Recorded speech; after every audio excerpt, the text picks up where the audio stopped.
मई 2018 waste Bengal. एक 13 साल की लड़की अपने घर से गायब हो जाती है। मां पुलिस के पास जाती है, वहां एफआईआर करवाती है और कुछ दिन बाद पता चलता है कि वो लड़की एक 25 साल के लड़के के साथ रह रही थी। लड़की कहती है कि हम दोनों ने शादी कर लिया है और बाद में उनकी एक बेटी भी होती है। लेकिन याद रखिए, इंडियन लॉ के मुताबिक 18 साल के नीचे कोई भी लड़की कंसेंट नहीं दे सकती। उसका राजी होना लीगली कभी वैलिड नहीं होता। और यहीं से शुरू होता है एक कॉम्प्लिकेटेड, कंट्रोवर्शियल और हार्ट ब्रेकिंग केस। लड़की की मां ने एफआईआर दर्ज कराई और उसके आधार पर उस आदमी पर कई संगीन आरोप लगाए गए और सबसे इंपॉर्टेंट पॉस्को एक्ट के तहत, क्योंकि ये केस एक माइनर लड़की का था। 2022 में एक स्पेशल पॉस्को कोर्ट ने उस आदमी को 20 साल की सजा सुना दी। कोर्ट ने कहा ये रिश्ता, ये संबंध, ये शादी सब कुछ इलीगल है, क्योंकि जब लड़की माइनर हो तो कानून किसी तरह की कंसेंट को नहीं मानता। अब आइए बढ़ते हैं आगे और जानते हैं इस केस के बारे में डिटेल में। यहाँ पर हम स्पेशली पॉस्को एक्ट के बारे में जानेंगे, क्योंकि आपके एग्जाम से यही रेलेवेंट है और साथ में हम जानेंगे इसमें क्या क्या इंपॉर्टेंट जजमेंट दिए गए और इस कहानी के बारे में भी हम आगे थोड़ा सा समझने वाले हैं। तो बैकग्राउंड तो हम समझ ही चुके हैं केस का। मई 2018 की बात है। एक 13 साल की लड़की थी, वेस्ट बंगाल में वो मिसिंग पाई गई। उसकी माँ ने एफआईआर किया। पता चला कि वो 25 साल के लड़के के साथ रह रही थी और उनका एक बच्चा भी हो गया और ये लड़की उनके साथ रहना चाहती थी। लेकिन माँ ने एफआईआर करवा दिया और इसके अंदर बहुत सारे उसके चार्जेस लगे। सबसे पहला पॉस्को एक्ट लगा था, दूसरा लगा था आईपीसी सेक्शन 363 जो किडनैपिंग के लिए होता है। अगला था 366 एब्डक्शन फॉर मैरिज यानी शादी के लिए किडनैप करना। तीसरा था 376(2)(n रिपीटेड रेप के लिए। अगला है 376(3) rape of girl under 16 years. यहाँ पर जब भी कोई पॉस्को का केस होता है तो उसमें स्पेशल कोर्ट चलते हैं, क्योंकि फास्ट ट्रैक केस करना होता है। वहाँ पर पॉस्को कोर्ट ने उस लड़के को 20 साल की सज़ा सुना दी।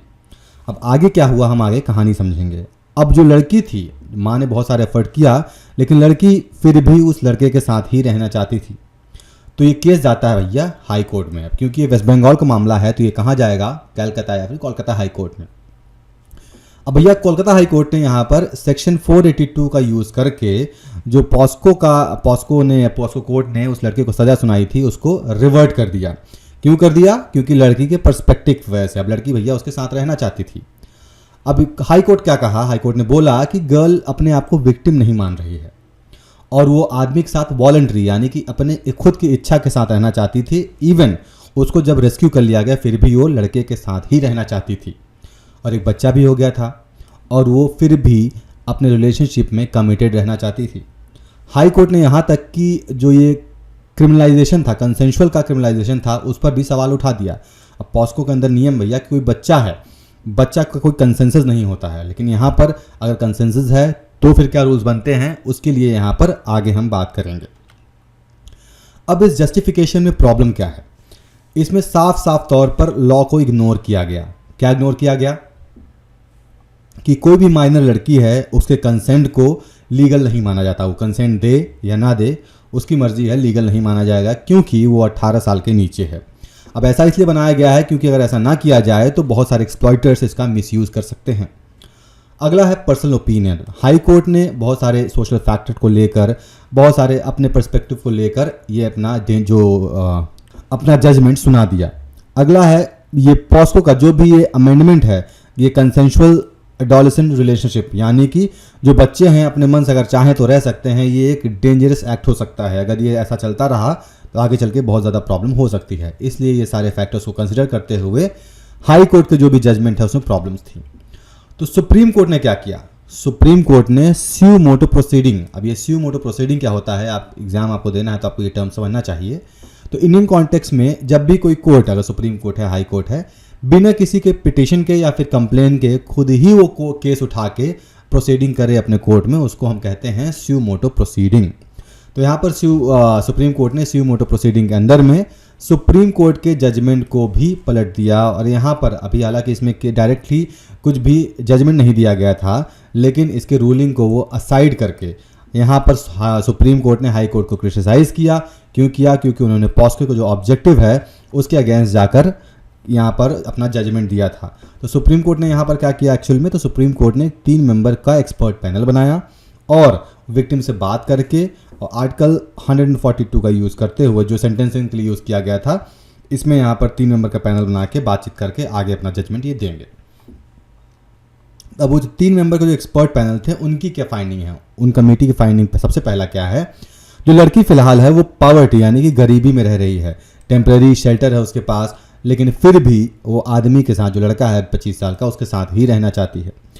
और फाइनली सोसाइटल जजमेंट, अब क्योंकि समाज में अब कोई 13 साल की लड़की है, अब इतने बड़े आदमी के साथ रह रही, लीगल भी नहीं है, बच्चा भी पैदा हो गया, समाज का भी बहुत ज़्यादा प्रेशर है।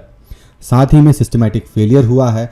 क्यों हुआ है? क्योंकि लीगल है, जो पुलिस सिस्टम है, अब इन दोनों ने मिलकर उस लड़की को और हार्म किया गया है, क्योंकि जो पॉस्को जो कहता है, पॉस्को को यहाँ पर पूरी तरीके से फॉलो नहीं किया गया है। पॉस्को नियम बनाया गया था बच्चों के लिए ही, बच्चों के प्रोटेक्शन के लिए। अब इसका मतलब क्या है? अब यहाँ पर भी सुप्रीम कोर्ट ने पॉस्को का यूज़ ना करते हुए, पॉस्को का हालांकि यूज़ किया गया, लेकिन फिर भी एक एम्पैथेटिक मतलब कि उसकी समस्याओं को समझते हुए उसका यूज़ करके जो अपने जजमेंट है, जो भी अपनी फाइंडिंग दी है। सबसे पहला एम्पैथेटिक अप्रोच है। अब सपोर्ट ऑर्डर, अब जो भी ऑर्डर दिया गया, अब लड़की को क्या ऑर्डर दिया गया है, उसको रिहेबिलिटेट किया जाएगा, यानी कि अब उसका बच्चा भी है तो उसका भी ध्यान देना है। ये सबको देखते हुए यहाँ पर सुप्रीम कोर्ट ने अलग जजमेंट दे दिया, लेकिन पॉस्को रीअफर्म किया गया सुप्रीम कोर्ट के द्वारा कि माइनर कैन नॉट कंसेंट, अगर 18 साल से नीचे कोई है तो कंसेंट नहीं करता। अगर ऐसा होता है तो वो लीगल, पॉस्को के लीगल जो भी प्रॉब्लम्स होती हैं उसके अंडर में आना तय है। तो ये जो हाई कोर्ट का जजमेंट था, जो वहाँ पर आरोप जो भी यूज़ किए गए हैं, यहाँ पर इन्होंने उसको रिवर्ट कर दिया। अब ये केस मैटर क्यों करता है? पॉस्को का स्ट्रिक्ट लाइबिलिटी होना बहुत ज़रूरी है। अगर ऐसा नहीं होगा तो प्रॉब्लम्स आगे चलकर बच्चों की आने वाली है। अब एडोलेसेंट रिलेशनशिप ये डिबेट हैं, ये हमेशा चलती रहेंगी, लेकिन हमें जो नियम कानून है वो बहुत ही क्लियर रहना चाहिए। लीगल रियलिटी डिस्कनेक्ट, अब जो लीगैलिटी है, जो भी लॉज बनाए जाते हैं, ऐसा नहीं कि हवा में लॉज बना दिए जाते हैं। लॉज बनाने के लिए बहुत सारे प्रोसीजर होते हैं, बहुत एक्सपर्ट एडवाइजरी होती हैं, बहुत सी चीज़ें होती हैं, एक्सपर्ट द्वारा ही लॉ बनाया जाता है। अब अगर ऐसा कर दिया जाता है तो इसका मिसयूज़ बहुत ज़्यादा हो जाता है। हज़ारों लड़कियां हैं जिनका मिसयूज़ किया जा सकता है इस वाले सेक्शन को यूज़ करके। बहुत सारा सिस्टमेटिक गैप है, जैसे सेक्स एजुकेशन, सोशल सपोर्ट और चिल्ड्रन प्रोटेक्शन के लिए सेंसिटिविटी, ये सब सारी चीज़ें इंपॉर्टेंट है, ये सब सारी चीज़ों पे आगे ध्यान देना चाहिए। अब पॉस्को एक्ट है क्या? तो 2012 से पहले इंडिया में कोई भी एक लीगल फ्रेमवर्क नहीं था ऐसे केसेस के लिए, जिसके वजह से क्राइम्स में जो भी इस तरह के क्राइम्स हैं वो आगे बढ़ रहे थे, बच्चों को लेकर, सेक्सुअल ऑफेंसेस को लेकर बढ़ रहे थे। तो ये मुद्दा 1992 में यूनाइटेड नेशन कन्वेंशन में गया था, और धीमे धीमे ये बच्चों के सेक्सुअल एक्सप्लॉयटेशन के बचने के लिए आगे चलकर इंडिया में पॉस्को एक्ट आया। तो ये पार्लियामेंट में 19 जून 2012 इस दिन इनैक्ट किया गया था, और एक्चुअल में ये 14 नवंबर 2012 को फोर्स में आया, यानी कि इस दिन से ये लागू हो गया। अभी पूरे इंडिया में सेम तरीके से लागू होता है, इवन जम्मू एंड कश्मीर में, क्योंकि वहाँ पर आर्टिकल 370 हट गया है। तो ये पॉस्को एक्ट पूरे देश में एक ही समान लागू होता है। अब पॉस्को एक्ट के की प्रोविजंस क्या हैं? तो सबसे पहले तो ये कॉम्प्रिहेंसिव कवरेज करता है, यानी कि किसी भी तरह का चाइल्ड अब्यूज़ हो, सेक्सुअल अब्यूज़ हो, पोर्नोग्राफी हो, सबको कवर करता है। बच्चे का डेफिनेशन क्या है? 18 साल से नीचे कोई भी हो उसे बच्चा माना जाएगा। कंसेंट इररिलेवेंट है कंप्लीटली, बच्चा चाहे कहे कि मुझे रहना ही है या जो भी कहे, बच्चे तो बच्चे हैं, वो कुछ भी कह सकते हैं, उनको बहलाया फुसलाया जा भी सकता है, इसलिए उनके कंसेंट को इररिलेवेंट माना गया है। इसके लिए स्पेशल कोर्ट्स बनाए गए हैं, जैसा कि मैंने बताया, फास्ट ट्रैक कोर्ट होते हैं, क्योंकि भाई जल्दी से जल्दी इसमें जजमेंट देना जरूरी है, बच्चे का सवाल होता है। जेंडर न्यूट्रल एप्लीकेशन, वैसा नहीं है कि सिर्फ लड़की के साथ रेप्स होते हैं, आपने बहुत सारे केसेस सुने होंगे, लड़कों के साथ भी रेप होते हैं जो बच्चे होते हैं। कुछ हरामखोर लोग होते हैं वो जेंडर नहीं देखते हैं, तो उसके लिए जेंडर न्यूट्रल एप्लीकेशन है ये। बर्डन ऑफ प्रूफ, यहाँ पर कुछ सारे केसेस हैं, जैसे सेक्शन 2930, इसमें प्रूफ होना ज़रूरी है किसी को गिल्टी साबित करने के लिए, ठीक है। नहीं भी रहेगा तो बहुत सारे प्रोसीजर है जिसके हेल्प से गिल्टी साबित किया जा सकता है, अगर ये पता चलता है या फिर फाइंडिंग्स होती हैं किसी भी तरह की।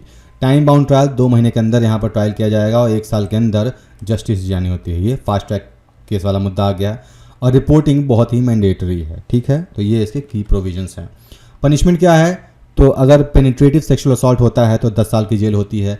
अगर एक्सेसिव पेनिट्रेटिव असॉल्ट मतलब बहुत ज़्यादा अगर होता है तो 20 साल तक जेल हो सकता है, या फिर फांसी पर लटका दिया जाता है। सेक्सुअल हरासमेंट 3 साल, चाइल्ड पोर्नोग्राफी 5 साल, और कोई भी चाइल्ड पोर्नोग्राफी को स्टोर करता है या डिस्ट्रीब्यूट करता है 3 से 5 साल की सज़ा होनी है। रिसेंटली अमेंडमेंट क्या हुए हैं? तो पॉस्को एक्ट 2019 में एक डेथ पेनल्टी आया है। पहले क्या था? पहले सिर्फ जेल होता था।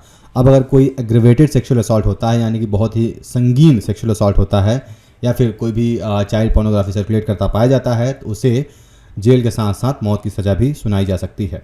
अब 2 जजमेंट यहाँ पर है। एक तो जजमेंट अभी हमने देखा सुप्रीम कोर्ट का वेस्ट बंगाल वाला केस, एक और 2021 में हुआ था, बड़ा अजीबोगरीब केस।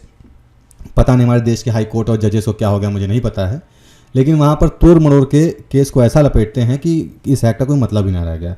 वहाँ पर क्या हुआ था, एक केस आया था Satish Ragade versus state of Maharashtra. इस केस में क्या हुआ था, जो भी विक्टिम था, विक्टिम एक लड़की थी, बच्ची थी, और सतीश रागड़े एक तरीके से कह दीजिए वो वहाँ पर उन्होंने ऑफेंस किया था। क्या किया था, अब यहाँ पर स्किन टू स्किन कांटेक्ट नहीं हुआ था, मतलब कपड़ा पहना हुआ था बच्चा, उसके ऊपर से किसी ने उसको जो छेड़ दिया, पकड़ लिया, तो उसे ये क्या कहते हैं, सेक्सुअल असॉल्ट नहीं मानेंगे। अब ये तो पता नहीं भ्रष्ट हो गया, बुद्धि क्या हो गया, मुझे नहीं पता, लेकिन अगर कोई स्किन टू स्किन कांटेक्ट होता है तभी ये मानेंगे, नहीं तो नहीं मानेंगे। भगवान जाने क्या हो गया है। बहुत सारे चैलेंजेस भी रहे हैं, जैसे लो कन्विक्शन रेट, मतलब कि अब जल्दी से लोग पकड़ने नहीं आते हैं, ट्रायल में डिले हो जाती हैं, सोसाइटल इशू होता है, लोग बताना नहीं चाहते हैं अगर ऐसा केस होता है, लॉ को बहुत लोग मिसयूज़ कर लेते हैं, कई लोगों को तो इस लॉ के बारे में पता ही नहीं है, तो इस तरीके के प्रॉब्लम्स आगे आते हैं। अब सुप्रीम कोर्ट ने जो हमने देखा वो इंसानियत वाली अप्रोच दिखाई जजमेंट के लिए, लेकिन जैसे इसका मतलब सिर्फ इंसानियत नहीं होता, ये हम जानते हैं, इसको सिस्टम को प्रोटेक्ट करना भी होता है। बच्चों की सुरक्षा के लिए हमें क्लियर सिग्नल चाहिए, कोई कन्फ्यूजन नहीं होना चाहिए, और अभी फ़िलहाल इंडिया में एक बेटर सेक्स एजुकेशन चाहिए, अर्ली इंटरवेंशन, यानी जल्दी जल्दी पता चला के हम कोर्ट में ले जाएं। फास्ट ट्रैक कोर्ट्स और ज़रूरी है ताकि जल्दी से यहाँ पर केस का निपटारा हो, और सबसे ज़रूरी एक समाज जो अपने बच्चों का साथ दे, उन्हें जज ना करें। अब बच्चे तो बच्चे ही होते हैं, बच्चों को थोड़ी ना पता होता है, कुछ जाहिल लोग होते हैं अपना ये कांड कर देते हैं, और पेरेंट्स भी सपोर्ट नहीं करते हैं। तो आपका क्या मानना है, क्या सुप्रीम कोर्ट ने सही किया या पॉस्को एक्ट स्पिरिट को वीकेंड कर दिया? कमेंट में ज़रूर लिखिए, वीडियो को लाइक कीजिए, शेयर कीजिए और सब्सक्राइब कीजिए, क्योंकि समझ के बिना बदलाव नहीं आता।